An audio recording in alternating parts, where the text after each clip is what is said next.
Okay, now let's go to partnership. So, as per tax purposes, partnership is considered as corporation.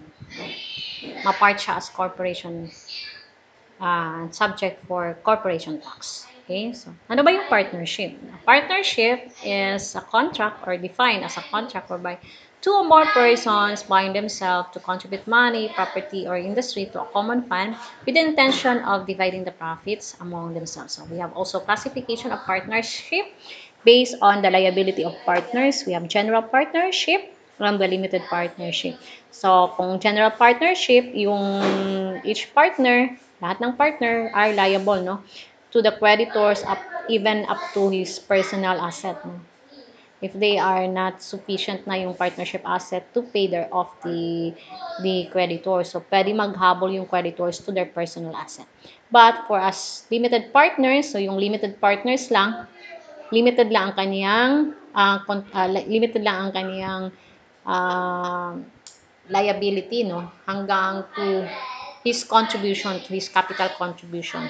But for the general partner, until to their personal asset, pwede makahabol. Okay, next, based on taxation, we have the general professional partnership and the general co-partnership.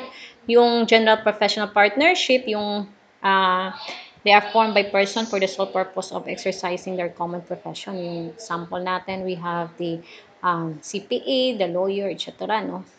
And usually, the general professional partnership, part of the individual income tax, yung progressive tax rate.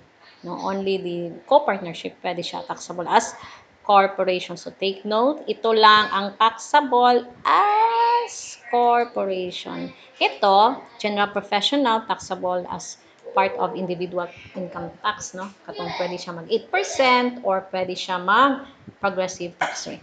Okay. So, general professional partnership, not subject to income tax, but required to file the annual income tax return for the purpose of furnishing information as to the items of gross income, deductions of each of the partner. They are not subject to income tax because na-share naman gusto sa ubang mga partners. Dito na katong individual partners na ang magkaroon ng tax. Pero required sila to file annual income tax para makita kung pila yung mga deductions, para din matrace, no? Next, partners in general professional partnership are liable for income tax in their separate and individual capacities. So again, yung sinabi ko kanina. The net income of the general professional partnership shall be computed in the same manner as a corporation. Pareha lang ang computation. No, minus cost of services, minus the operating expenses, so the same, no? General professional partnership may claim either itemized deduction or optional standard deduction. Yung itemized deduction, yung naka-item, no? Or optional, yung 40% based on the gross profit. Okay.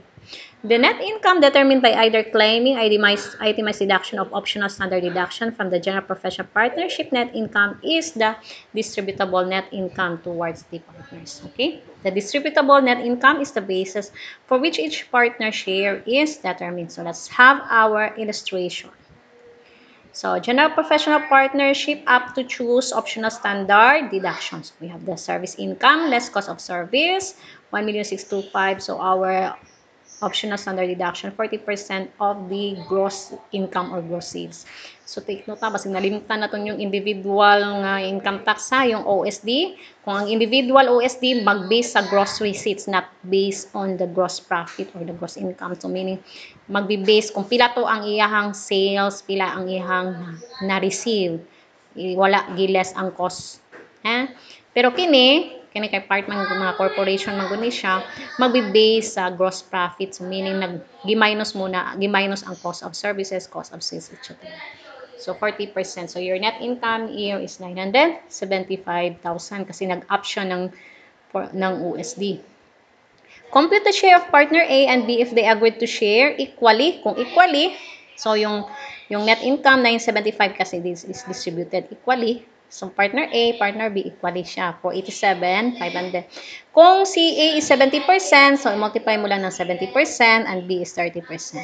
Okay? if the general professional partnership uses itemized deduction, so ipang given man ang itemized deduction, again, balik na pud ka tanaw to mga itemized deduction na yung previous discussion, week 1 to week 3, tanawa to ninyo, ha? So, less itemized deduction, that is your net income. Compute the share of partners if they agree. So, share, kung equally, divide it into 2. Kung 70-30, so multiply with 70 and 30. Okay, next. How much is the tax due and payable of the partnership? Walang tax because they are exempt for income tax but not exempt in business tax, ha? So mani siya, vatable or 8%? Vatable or percentage tax? Ang kanyang income is 2,500,000. This is, dili siya vatable, no? Percentage tax. Pero kung nagpa-VAT siya, kasi pwede mag-vatable siya bisan dili siya nakaabot ng 3,500,000. So, depende na, no? So, kaya meron siyang business tax, no? Yung business tax, either percentage tax or VAT tax. Yung percentage tax natin is 3%. Kung VAT naman, 12%. Okay? Next. Compute the income tax due of partner A and B using itemized deduction after receiving their equal share. So, nana sa equal share, no? Katong 400. So, under new train law, 400. Tanawa na to yung table. The first tax due natin doon, tanawa to ha, katong pila to kari, no? Katong exempt yung 250. So, under the tax table, 30,000 ang kanyang tax due.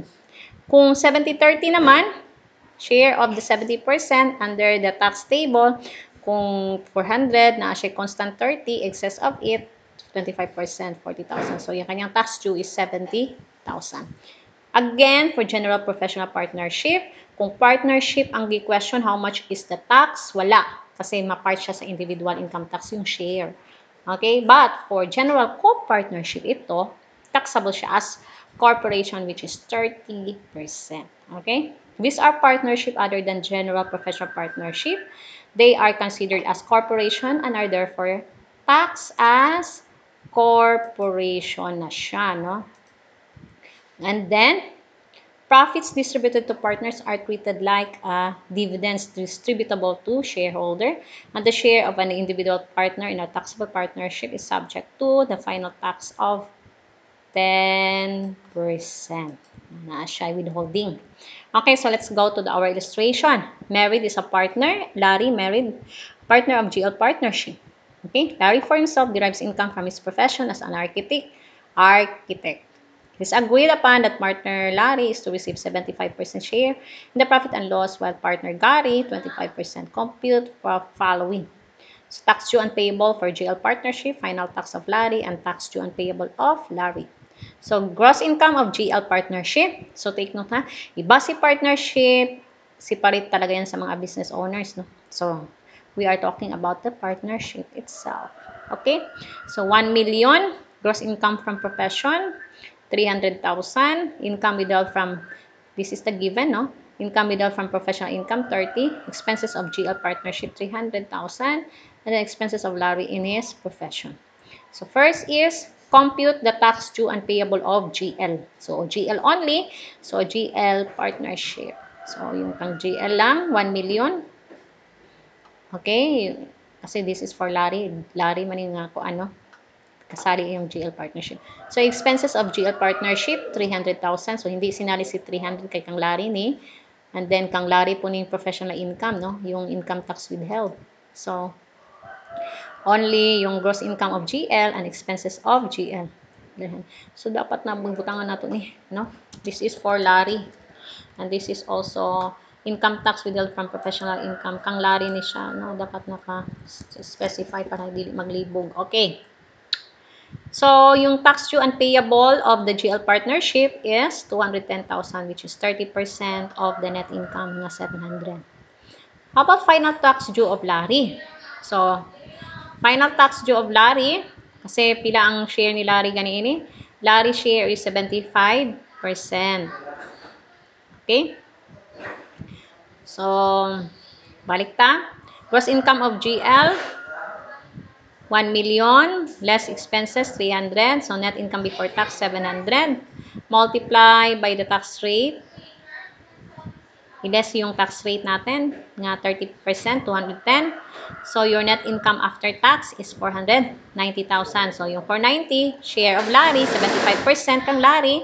So, ang kaniyang share is 367,500. So, magbe-base yung final tax kasi mag-withheld ng 10%. So, final tax due is 36,750. The next is the income tax due and payable of Larry. So, meron siyang gross income from his profession and expenses from his profession. So, net income from profession, 220,000. Okay, 220,000. Less yung mga withholding tax ni Larry, which is 30,000. Okay, so kanyang tax due under train law. Okay. Sorry. Under train law, kasi 220 yan, less than 250, walang tax. Pero nag-withheld nga 30, so refundable siya ng 30,000. Bakit hindi sinali yung share ni Larry sa partnership? Final tax naman na siya. Sa final tax, no need na to i-declare nga part of the taxable income kasi ginawidheld na passive na siya as part of dividend. So, comparison, if mag-general professional partnership and general co-partnership. So, i-compare natin, ha? Okay.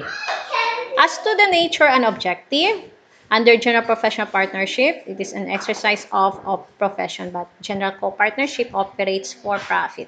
As to the tax liability of the partnership, exempt ang general professional partnership kasi ma-part naman sa individual. But for the general co-partnership, subject for 30% income tax and 2% MCIT, whichever is higher. As to the liability of partners on shares they receive, for general professional partnership, subject to creditable withholding tax of 10% and 15% under the new train law. Under general co-partnership, 10% final tax. Okay? Next. Co-ownership. What is co-ownership? It usually exists when there are two or more beneficiaries who inherited the property. If it exists for the purpose of preserving the property, it is tax exempt. The income derived by co-owner on the property will form part of the individual gross income subject to regular tax. If it is created voluntarily or based on agreement, it has personality of partnership which is subject to tax. The income of each co-owners is treated as dividend subject to final tax. Okay? When shares of co-owners are reinvested in an income-producing activity, the income derived from such activity is subject to tax, and co-owners constituted themselves into a partnership subject to tax. Later, we'll have an illustration. 5. When an inherited property remained undivided for more than 10 years and there is no attempt to divide the inherited property among the co-heirs, the income of co-ownership is taxable and the co-ownership is treated as corporation. So the general rule, co-ownership is not subject to tax. However, it shall be subject to tax using the corporate tax under the following cases. So take note of this. General rule, co-ownership, not subject to tax. However, magiging taxable siya as corporate tax under the following cases. So, first case, co-ownership is voluntarily created through agreement. Shares of co-owners are reinvested in the co-ownership with the intention of producing income, and the inherited property remains undivided for more than 10 years. So, let's have an illustration. Last na ito, no? During the current taxable year, Jessa and Janine, both married and without qualified dependents, inherited an income producing property from their deceased widowed father. At the end of the year, the income generated from the property amounted to 1 million, which will be divided equally between them. On their individual capacity, Jessa and Janine have compensation income of 700 and 850 respectively during the year. Determine the income tax due from Jessa and Janine. So, answer. The law on taxation is silent as to whether the individual shares of the co-owners on income of the co-ownership property are subject to creditable withholding tax or not. In this regard, based on the principle that taxation law shall be construed in favor of the taxpayer, the share shall not be subject to creditable withholding tax. So, the income tax liability of Jessa and Janine is computed as follow. Kasi meron silang compensation income, Jessa and Janine, 700 and 850. And then, share of ownership, kasi divide lang ng 2. So, yung total income nila, 1,2 and 1,3. Day up for, wala given ang mga itemized deduction. So, we use the USD, 40%, of the, based on the co-ownership, bakit man hindi sinari si compensation income mo? Dito lang na sa mga business income lang ng mga OSD ang katong itemized deduction, not only compensation income. So 40% of 500,000. So our net taxable income here is 1 million. For Jessa, for Janine is 1,150,000. And then, kasi individual ito, magbe-based on the progressive tax rate. Okay? So, your tax due and payable is 190,000 for Jessa, and Janine is 235,000. So, again, the rule, this is, co-ownership is not subject to tax. However, consider na siya corporate tax, voluntarily created through agreement. Pero kinino, na-consider siya as individual tax. Meaning to say, walang voluntary creation. No? So, subject lang siya to corporate tax katong 30% kung naa siya kining tatlong case. Yung silent pa ng problem, so meaning, ma-part siya as part of their individual rate, individual income tax. So, kana lang, no? Answer please your SIM. Answer na lang niya kanan. And later, I will put some activities, no? Mga computations. In the recorded discussion, I will put additional computations for you to solve. Kayo mag-solve, ha? And then later, I will put also the answers. Para lang at least, ma-compensate natin yung mga missing synchronous natin. Okay, thank you.